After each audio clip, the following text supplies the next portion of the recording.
Bonjour à tous, je suis ravi d'être avec vous aujourd'hui. Je remercie Nadia, je remercie à l'association des VPNUM d'avoir organisé cet événement.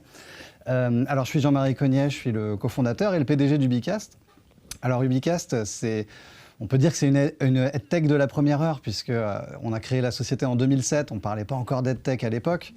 Mais aujourd'hui, c'est 25 collaborateurs, dont la moitié des développeurs informatiques, pour développer les solutions, développer de nouvelles fonctionnalités, renforcer la robustesse de nos solutions. Ubicast, c'est 60% de son activité réalisée en France, 40% à l'export, en Belgique, aux Pays-Bas, au Maroc, en Suisse, en Angleterre, en Irlande.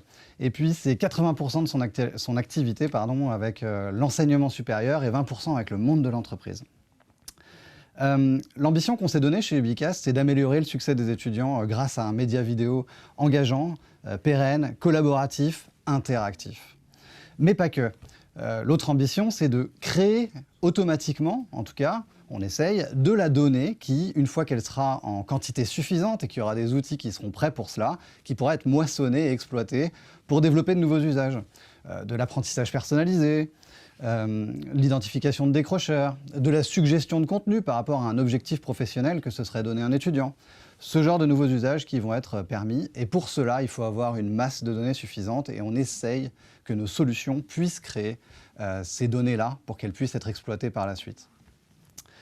Alors, comment se matérialise cette ambition? Comment est-ce qu'on y arrive? Avant tout, en développant une plateforme vidéo. Alors, souvent, je le vulgarise en disant que c'est un YouTube privé à visée pédagogique. Visée pédagogique, pourquoi? Pour les étudiants, tout d'abord, ils peuvent voir en live ou en replay des contenus vidéo, des capsules de cours, des replays d'un cours magistral. Ils peuvent interagir avec, l'enrichir, ajouter des liens, le questionner, poser une question s'il y a un point de cours qu'ils n'ont pas compris.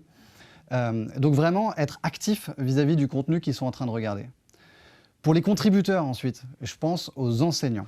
Il faut on essaye de leur donner des moyens simples d'intégrer la vidéo dans leur pratique pédagogique. Alors, comment on fait ça? Un outil simple pour créer du contenu, de créer des petites capsules de cours depuis leur ordinateur, sans installer de logiciel. Et puis des choses un peu automatiques pour leur simplifier la vie. Et tout ça bien intégré avec un LMS et tout particulièrement Moodle, pour lequel nous avons 3 plugins.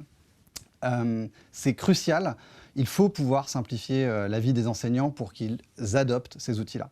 Pour les administrateurs, enfin, alors je pense aux équipes métiers, les ingénieurs pédagogiques, l'audiovisuel, il faut qu'ils se concentrent sur leur métier. Et pour ça, on leur met à disposition des fonctionnalités d'automatisation pour des routines, pour qu'ils n'aient pas à s'occuper de certaines tâches un peu rébarbatives, qu'ils puissent se concentrer sur leur métier, et une plateforme de supervision qui leur permet de contrôler tout ça à distance.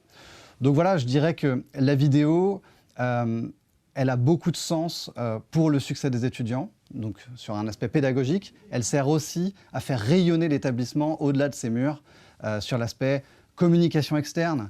On a beaucoup de nos utilisateurs qui capitalisent sur les conférences, les colloques qui se passent à l'université et qui les font rayonner hors les murs de l'université parce que ça participe aussi à l'image de l'établissement. Je vous remercie. J'espère que c'était clair et que ça vous donne une meilleure idée de qui est Ubicast.